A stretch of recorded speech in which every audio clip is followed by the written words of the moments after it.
tweet like everyone else did from the Ring magazine. I actually thought that that's not true. I thought it was a stunt. And doubt about that. There's no question marks. I mean, you look back to what happened at White Hart Lane all those years ago with Michael Watson and health and safety and the security of boxers. That was fake news. Yeah, I'm not having that. So let's wait and see. If it's true, that's a shame. You'll have to get to the bottom of it.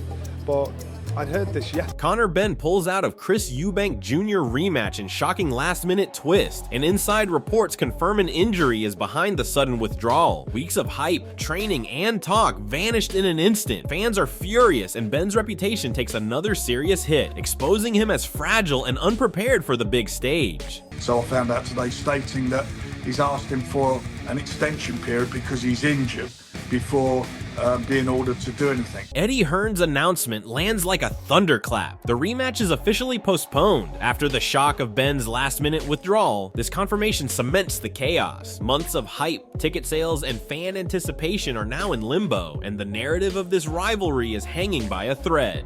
But obviously, we wanted to come here today and formally announce that Chris Eubank Jr. against Conor Benn has been officially postponed.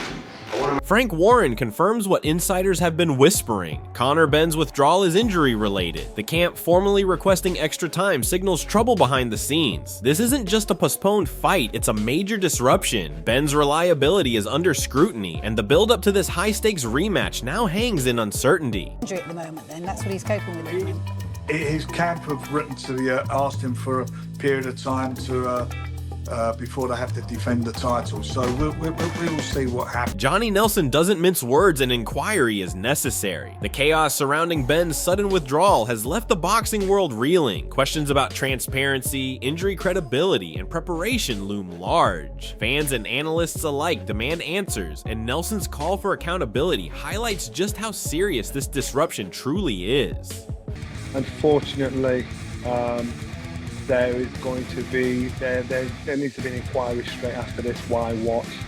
But that's what I'm hearing. This news is as fresh to me as it is you. I'm quite sure when this goes out, it's going to be all over the place. Adam Smith cuts through the noise. Expectations were high. Benn was favored, and yet the impossible happened. The fighter who was supposed to rise to answer the hype simply didn't. Analysts are left shaking their heads as the reality of Benn's inconsistency once again overshadows the rematch narrative. doing things we don't expect him to do, right? Okay, he was favored to win. Most of us thought he'd find a way. Spencer Oliver reminds us of the unforgiving reality of boxing. Benn's injury isn't just an excuse, it's a red flag. You can't step into a fight half prepared. In a sport where 100% focus is mandatory, Benn's pullout highlights both the physical risk and the mental uncertainty surrounding his readiness. Okay, but he will have seen the doctor, and the doctor will make that decision on whether he should fight or whether he shouldn't fight. I mean, listen, this is the hurt business. You can only go in there 100%. The frustration is palpable. Insider commentary cuts straight to the heart of the issue. Benn's excuses don't hold up under scrutiny. Fans and analysts alike see a pattern repeated withdrawals erode trust. In boxing, consistency and accountability are everything, and Benn is dangerously teetering on the edge of credibility. I don't like that. People schedule fights and then they pull out, oh, I was injured. Well, if you was injured, you won't be injured in 4 months. Johnny Nelson cuts through the rumor mill, labeling the wild poisoning claims as nonsense. Boxing thrives on drama, but facts matter most. At a time when Benn's withdrawal has ignited speculation, Nelson's cautionary approach reminds fans and media alike to react to verified information, not conspiracy-laden noise. Something popped up and you said it's fake news that the fight was off and all this sort of stuff was going on about some poisoning, scandal, foolishness, and they tried to shut this thing down. And I'm saying that's fake news. I'm not having that. So let's wait and see. If it's true, that's a shame. You'll have to get to the bottom of it. But I'd heard this yesterday, but I just put it down as fake news. It's not real. So all we can do is react to what we know, so we can speculate. Frank Warren's frustration is palpable, and rightly so. Conor Benn has not only pulled out at the last minute, but also left a trail of chaos and financial havoc. Every element of a fight camp, trainers, sparring partners, nutritionists, logistics, represents months of investment and dedication. Benn's absence doesn't just disappoint fans, it undermines the entire professional setup. The man, hyped as a top welterweight, has once again exposed himself as flaky and unreliable. Promises, hype, and bravado vanish in an instant, leaving disappointment and lost opportunities. This isn't just a fight delay, it's Benn's reputation taking another massive hit. Well, he's pissed off. I mean, he was a big fight. He's trained very hard. If you don't fight, you don't get paid. You imagine the cost involved in a training camp, booking places to set the camp up, bringing the sparring partners in, the nutritionists, the chefs, trainers and everybody, and you don't get paid. Teddy Atlas highlights the nightmare Benn's pullout has created for promoters. Finding a replacement on such short notice is a logistical puzzle that stretches every limit. Eddie Hearn and Frank Warren are scrambling to salvage a card already thrown into chaos. This isn't just about a missing fighter, it's about rebuilding anticipation, credibility, and financial stakes from scratch. Conor Benn's absence isn't just inconvenient, it's embarrassing. Months of hype evaporate overnight, leaving fans, media, and the team frustrated. The man touted as a contender has now become a liability, exposing himself as someone incapable of carrying the weight of professional expectations or the spotlight he claims to crave. Frank Warren, of course, starting with Turkey Al-Sheikh, to find that level. Benn's words are a mix of bravado and embarrassment, claiming to take a soul while simultaneously revealing he's sidelined by a toenail injury is laughable. The contrast between his hype and his actual reliability is stark. The man who promised redemption and aggression now comes across as petulant and unprofessional. Fans and analysts alike can't help but roll their eyes at the gap between talk and action. Benn's theatrics don't mask the truth. He's incapable of showing up when it matters most. Every line of this statement reinforces the perception of him as fragile, unreliable, and more focused on excuses than performance. You're only getting one Rolls Royce this year, mate. Don't worry about that. I might do. You never know. Might sabotage you again, Chris. Conor, you said that you're not emotionally invested as much this time round in the fight or in Chris Eubank Jr. You know what it is, Jamie? I think once you learn about Chris, you learn to understand he is just the way he is.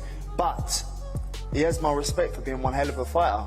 Duke McKenzie lays it bare. This fight isn't just a clash of names, it's a clash of levels. Conor Benn is stepping into a ring with a man whose size, skill, and experience simply overwhelm him. You can talk all the hype you want, but size and physical presence are hard truths in boxing, and Benn doesn't have the tools to match Eubank Jr. His bravado, the talk of taking souls and claiming victories, now looks laughably misplaced. Analysts have been warning about the gap, and Duke articulates it perfectly. Eubank's sheer dimensions, reach, and power create a mismatch that goes beyond technique. It's psychological and physical. For Benn, this isn't just a fight, it's a moment where reality checks every inflated claim he's ever made. The risk is glaring, the stakes colossal, and the narrative has shifted. Benn's confidence may be there, but the level difference will speak louder than words when they meet in the ring. Again, this is about levels, isn't it, Simon? Do you see what I mean? I'd like to think he could hold his own with Eubank, but I just see Eubank's size just being too much for him. Derek Chisora breaks down exactly why Eubank Jr. is a nightmare for any opponent, and especially for Conor Benn. This isn't just about throwing punches, it's about precision, volume, and timing. Eubank's combinations are relentless, hitting multiple targets with devastating accuracy. Benn has always relied on bravado and talk, but when faced with an opponent who can overwhelm with a flurry that lands every shot, the cracks in his game become impossible to hide. You can hype yourself up, cry about injuries, or complain about prep, but in the ring, numbers don't lie. 7 shots, all connecting. For Benn, the supposed warrior of the welterweight division, this exposes him as unprepared and outclassed. Chisora's insight underscores a brutal reality. It's not about punching hard, it's about impact, efficiency, and the ability to finish all areas where Benn is likely to be swallowed whole by Eubank's clinical attack. Murder somebody, we will not find out, at least for about 20 years. Yeah, but if other people murder people, they don't like to brag about it. He don't brag. Vomic paints a clear picture of a fighter with purpose and intent, something Conor Benn sorely lacks. Chris Eubank Jr. is not just stepping into the ring to compete, he is looking to dominate, to stamp his authority and make a statement that will echo beyond this fight. The intensity of his camp, the meticulous preparation, and the psychological readiness all point to a man in full control. Compare that to Benn, inconsistent, injury-prone, and over overhyped, and the contrast couldn't be starker. Eubank's camp has drilled him to exploit weaknesses, push limits, and capitalize on opportunities, while Ben scrambles just to be present. The difference is brutal. One fighter is prepared to impose himself, the other barely shows up mentally or physically. Bomek's words don't just hype Eubank. They spotlight Ben's failures and hint at a fight where Ben will struggle to survive against a machine built to dominate. I think Chris is, he want to put a stamp on the win. That's what he definitely want to do. He want to put a stamp on it. And I can see it. I can see the way he training in camp, and that's what the trainer wants. You want to see the fighter, man, push extra and push more. Duke McKenzie pulls no punches in exposing Ben's overconfidence and lack of awareness. Claiming he could knock out Eubank Jr. was a massive overreach, a statement divorced from reality. Ben's power is average, even at welterweight, and the bravado he carries is undermined by his inconsistent technique and reckless approach. Throwing shots blindly without vision or precision only amplifies his vulnerability. Duke's point hits hard. Ben is not his father. He cannot rely on reputation, legacy, or name to carry him through. The man hyped as a future contender looks small against a disciplined, powerful, and technically superior opponent. This is a lesson in humility, professionalism, and respect, all of which Ben has ignored. Analysts, fans, and insiders now see a fighter who has built hype on bluster rather than substance. And when he faces a real opponent like Eubank Jr., that bluff is likely to be called mercilessly. Really his style, Conor Benn. Conor Benn's not a massive puncher, not even at welterweight. So really, he's kind of mugged himself off a little bit by saying, I'm going to knock this guy out. He didn't give Eubank enough respect. Like I say, he was throwing shots at several points in that fight, and he wasn't even looking where they were going. It was just like head down and winging the shots over. After everything, the reality is clear. Conor Benn has left fans, promoters, and analysts frustrated, disappointed, and questioning his professionalism. Months of hype, grueling training, and anticipation for a high-stakes rematch have collapsed because of last-minute withdrawals, injuries, and overhyped bravado. Chris Eubank Jr., meanwhile, stands ready, disciplined, and fully prepared, highlighting Ben's glaring inconsistency and unreliability. This isn't just about a fight being postponed, it's about credibility, accountability, and the difference between talk and action in the brutal world of boxing. Fans are left wondering if Ben can ever truly rise to the occasion, or if he will continue to implode when it matters most. What do you think? Has Conor Benn completely blown his chance at redemption? Or can he prove the critics wrong in his next fight? Drop your thoughts in the comments below and let's debate it.